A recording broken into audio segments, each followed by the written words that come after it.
Hello everyone and welcome back. Marco Collective Gamer 77 here. And today we'll be doing an overview of the Hot Toys quarter scale Mandalorian and the Child, otherwise known as Grogu, from Hot Toys. I have been waiting for this figure for quite a bit. I actually ordered this way back in November of 2020. As you can see here, of course, the brown standard shipper box did protect the inner box very well.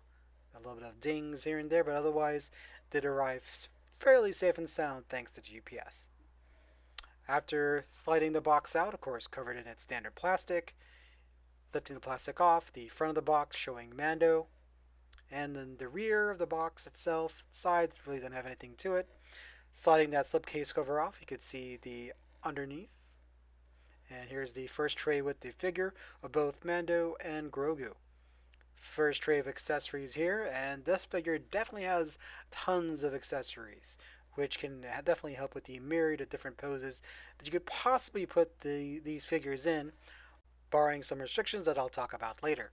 And here is that E-Web blaster standing next to the full-size Grogu, also from Sideshow. Here is the base itself, pretty decent, good amount of details to it.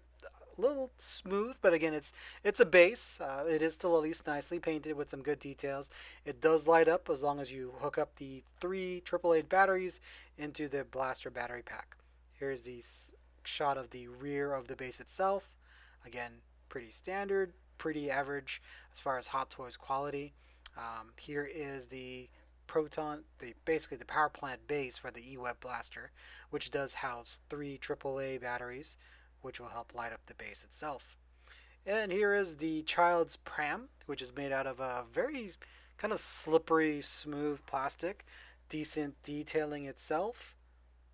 Wish some of that kind of the wear and tear was a bit better done. It looks a little, I hate to say cheap, but a little too fake up close. After lifting the lid of the pram itself, you can see the inside.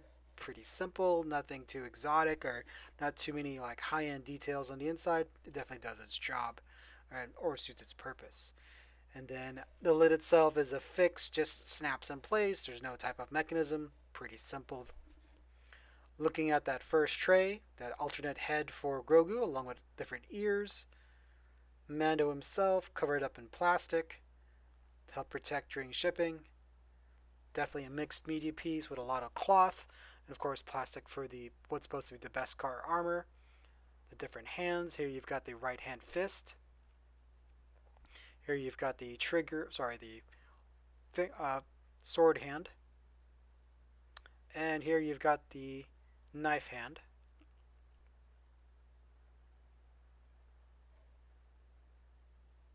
And then you also have Grogu's hands that you can put and remove onto him, much like a standard Hot Toys figure. That is definitely one of the reasons why I picked up this figure, since it is both Grogu and Mando, and of course that it is in quarter scale, so it definitely has a bit more detail than the 1/6. I had quite a few choices. I decided to keep the standard hands on both Mando and Grogu. These ones are pretty tiny, so they're kind of a pain to slide out of the styrofoam. And there is a blaster trigger finger right there for his left hand. And then after that, you'll see a fisted left hand also for Mando. Again, pretty standard Hot Toys quality. Not overly detailed, but not under detailed. Pretty much par for the course. Here is that quarter scale Grogu with a fully cloth outfit. Of course, arms, feet, and head protected for shipping. After removing the plastic, the head itself is on a ball joint, which can pop off along with the ears. Fortunately, the seams kind of disappear once you look at it from a more standard distance. The arms themselves do have a bend for the elbows, and of course the wrists, since they're on pegs, do rotate. The legs themselves do flip up and down. And there's Mando himself next to the Sideshow full-size Grogu. Again, a good detailing, hard to go wrong. Hot Toys definitely pretty much has their quality control down. I'll talk a bit more about the figure itself. It is a little bit shiny considering that this is more of a worn look. for a lot of the Beskar pieces from Mandalorian Season 1 or Mando in Season 1. Tons of little kind of details there as far as his bullets for his rifle, holster for his blaster, his arm gauntlets, which you can also affix, of course, his grappling hook, the signet. And he gets near the end of Season 1.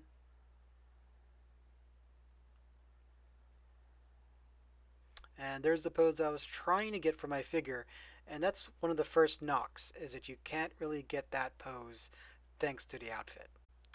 And here's how much you can actually move that leg forward thanks to the cloth undersuit and also that thigh armor hitting the waist, which does restrict the movement, which is pretty disappointing.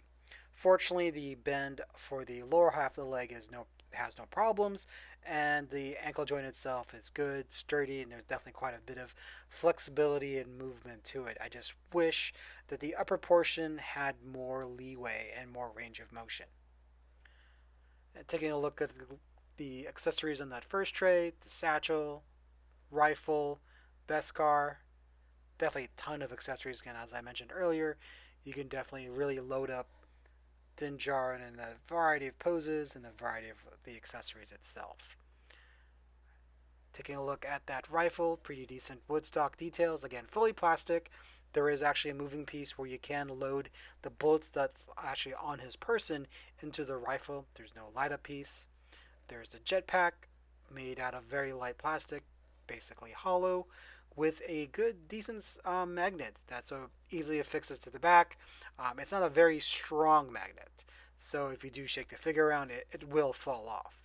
But if you're just posing it, putting it in display, really no problem. And I do like the fact that it's seamless and there's no unsightly holes or pegs on the back of the armor. And there is Grogu's baby blanket for his pram. I understand why it's pretty smooth and clean, but I wish maybe it was a little more worn so as it goes in there. Wrist pegs extra, just in case. Pretty standard for Hot Toys to include those. Those are the three batteries and screwdriver in order to affix it to the helmet, his satchel, and again, taking a little bit closer look at the rifle itself. The scope does slide out, and you can have Din Djarin hold on to that.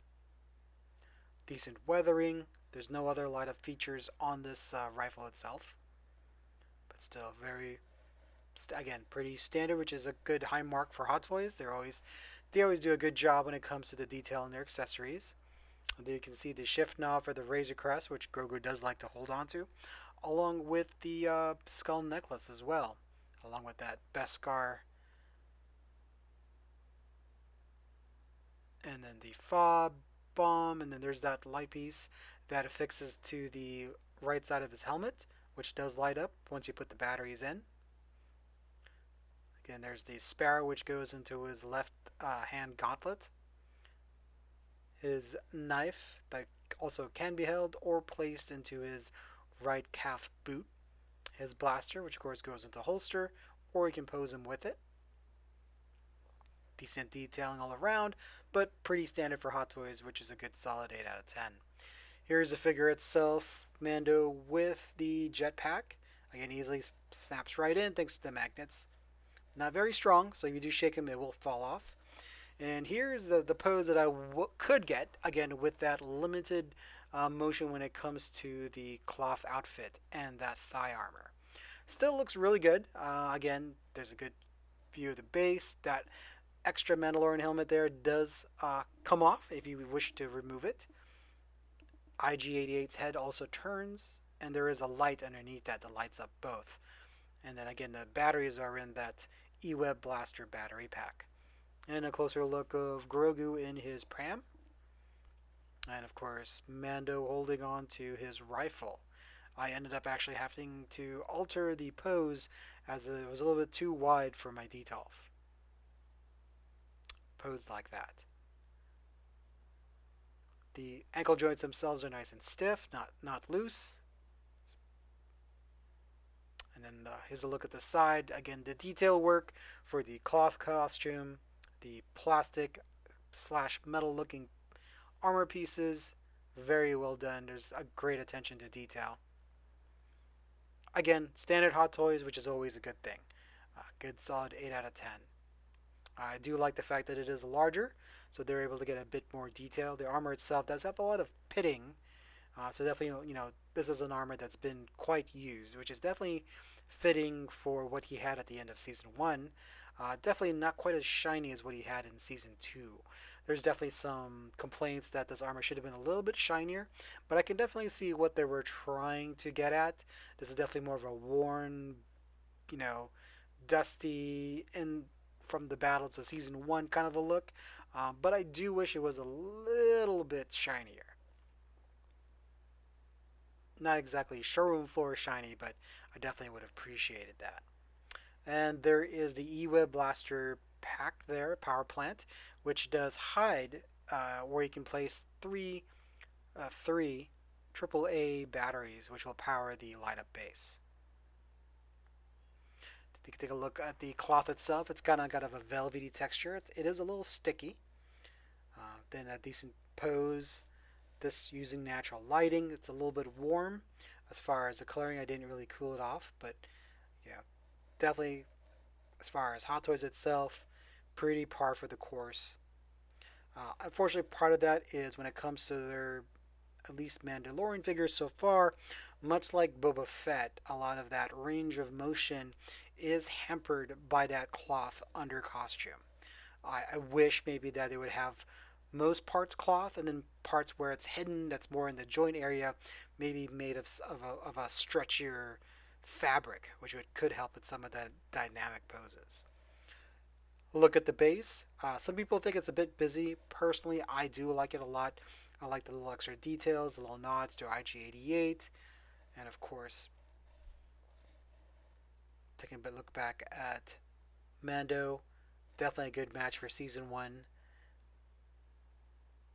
Looks amazing, especially once I put him in the detail. Tons of little details to the figure itself. Again, Hot Toys does high-end collectibles very well, especially when it comes to the action figure. My only reservation with this figure from giving it higher than a 7.5 is really unfortunately that cloth outfit and some of the armors restricting really the range of motion and the variety of poses that you could put this figure in where you would have a need for a more dynamic lower body. The upper body and the arms are actually pretty decent. It's not hampered too much. There is some restriction due to the, again, still the cloth outfit, but you can move him in, you can place him in a good variety of poses for the upper portion of his body. Now, overall, if I had to look at detail and everything else, I would give this figure a solid 8 when it comes to the detail for the armor. I do wish the metal quote unquote armor pieces were a little bit shinier, maybe just a tidge more. Would have been nice, but I do see that they went for a more weathered desert look. The posability factor unfortunately suffers. I would say I would give this a 6, mainly because that lower body, when it comes to the thigh piece area, is very much not very flexible thanks to that inner cloth, and there is no waist or swivel in regards to the waist itself. The instruction manual does warn you not to pull on it too much, otherwise you could damage some of the armor plates that's affixed to the cloth undersuit. So that is my biggest knock at this figure. When it comes to the accessories, solid 9. There are a ton that you get with this deluxe. So you could do a variety of different poses. Here you can see for the stock photos that they're really not bending or lifting the legs too much, so which is why you can get those poses. But if you did want a bit more action pose, unfortunately this figure is not the one for it, but neither was the Boba Fett. Overall, again, still this figure is a good solid 7.5 out of 10 for me. It's not a grail piece, only because you don't have Din Djarin's unmasked head sculpt. But still, a good one for me for what I was trying to get. And for me, still a solid buy, even though it took almost 2 years later to receive it. With that said, I do want to say thank you for watching, and have a great day.